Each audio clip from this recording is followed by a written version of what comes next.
Wala akong naalaala na may ginawa akong kasalanan. Marami akong ginawa na hindi nagustuhan ng iba. O maybe lahat. But I did it for my country.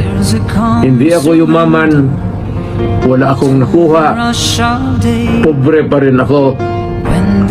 And wala kayo nakita na nagdagdag na isang nipakat sa bahay ko.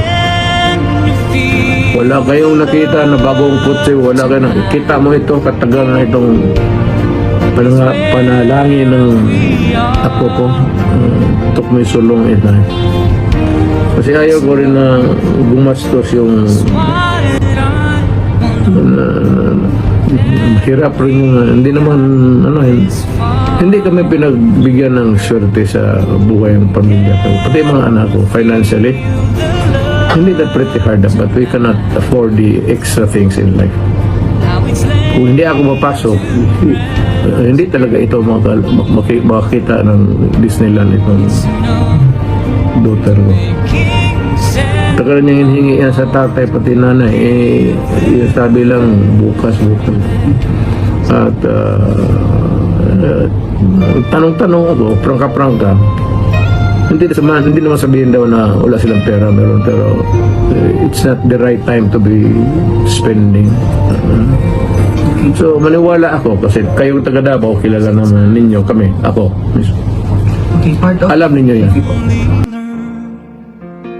That the twist in kaleidoscope moves us all in turn. There's a rhyme and reason to the wild outdoors. When the holidays stop Whether or not mag-succeed o mag-fail yung destiny will be part of her destiny in life. Whether or not mag-succeed o mag-fail yung destiny will be part of her destiny in life. Kanyang swerte yan. Naniniwala talaga ako niya. Yung ibang issues, iba rin yun. But for her to face judgments before her peers, iba yan. Kanya talaga yan. On her own. And sagutin lang niya kung ano ang tama. how it's laid